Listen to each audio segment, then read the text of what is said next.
So in Unearthed Arcana, which this book is, I've just put a cover on. Well, I put a cover on it years ago.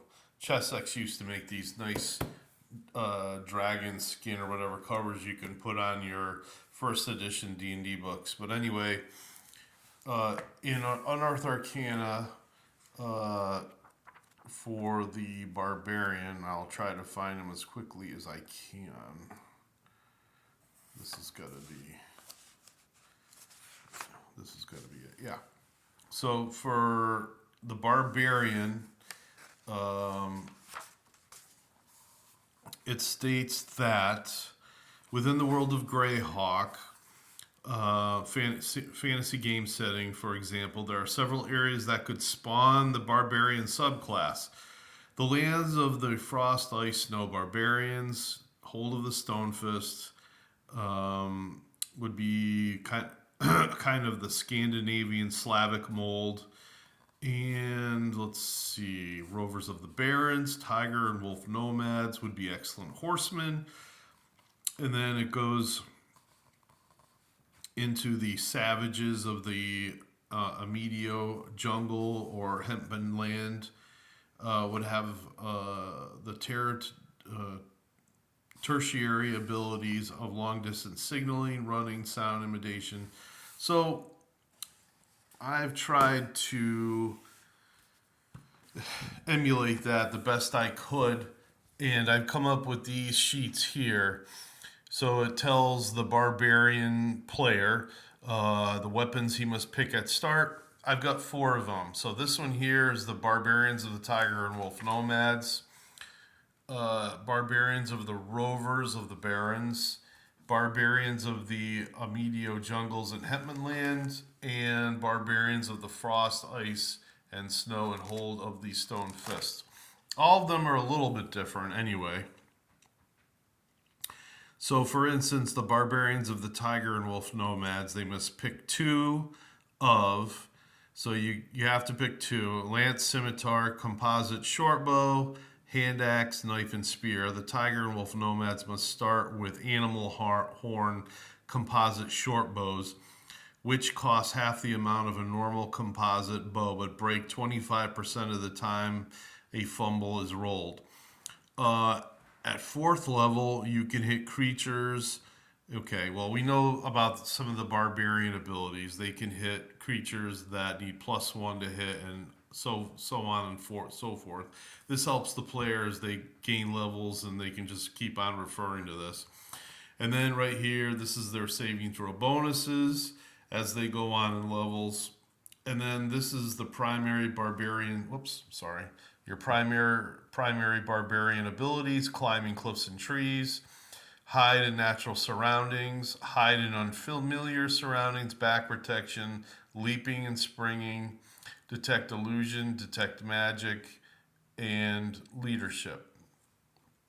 So then I have the secondary barbarian abilities, which start to break away from the total, or I should say, they could be different from the other barbarians. Definitely, the tertiary skills will be different, but this is survival of their home climate, first aid, binding wounds, set broken bones, etc.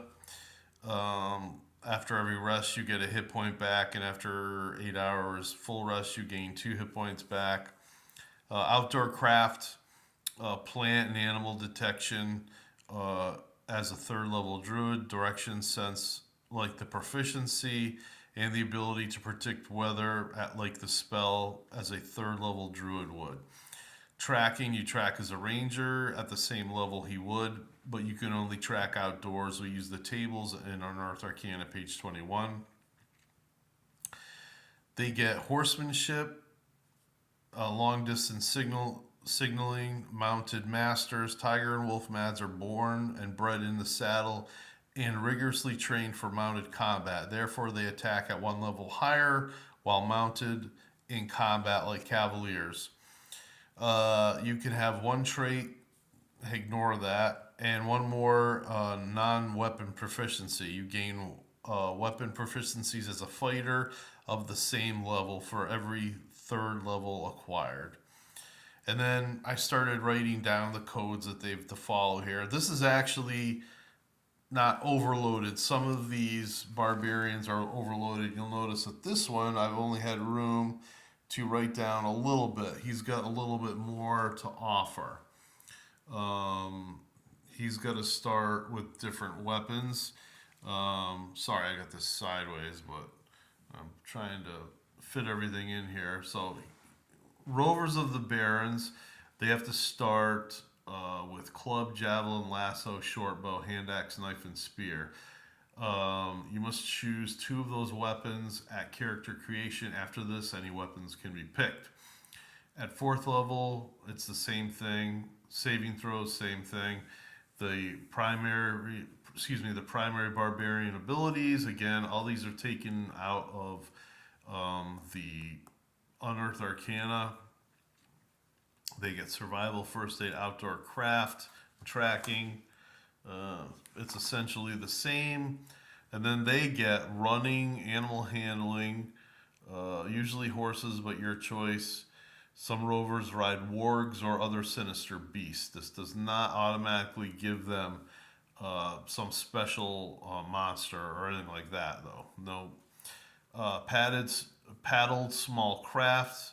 They basically describe how they can make rafts and all that.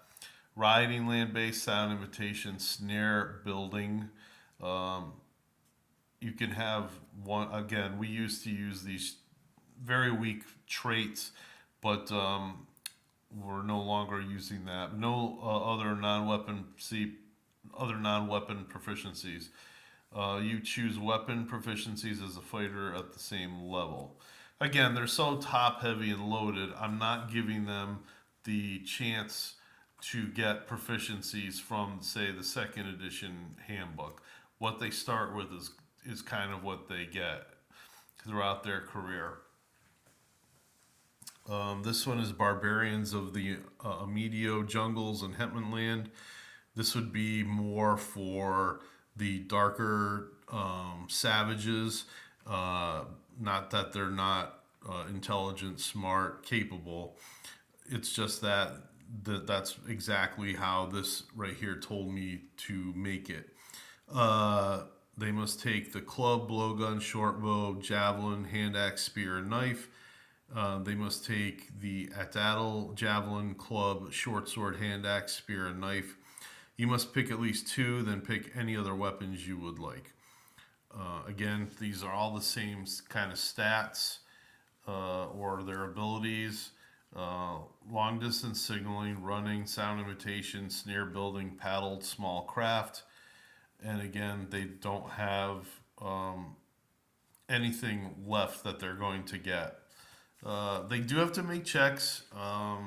It didn't mention anything really about that in our Unearthed Arcana. I'm not going to just automatically allow success all the time, but would probably give bonuses or whatever, or penalties depending on the trees and everything used, say, to make boats, rafts, whatever.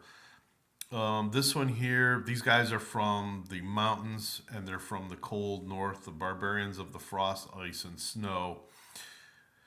Let's see. It doesn't mention any weapons or whatever. These guys, essentially, they get to pick whatever weapons they want.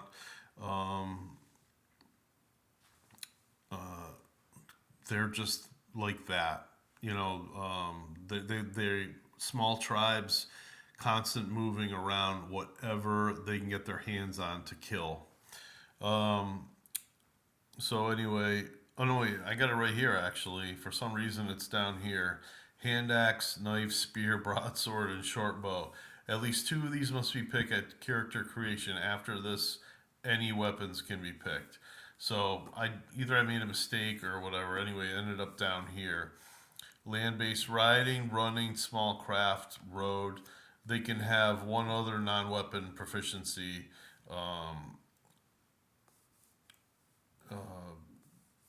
But all weapon proficiencies are of a fighter. They get those as a fighter as you go up in levels. So every third level, you'd get a new weapon proficiency. So 3, 6, 9, whatever. And again, it's got the rules that they have to follow here. So I don't know. I hope you kind of enjoyed this. It's a bit much. You might have your own ideas, but these are all just to help players that you don't want them to have to write down every little thing, or this will help them. Like, hey, I forgot I have survival, or I forgot I can do this. That sort of thing. All they got to do is flip to on their character sheet. I have all the weapons here. And I've got the stuff here for barbarians. I'll probably read that another time, but not now. Good night.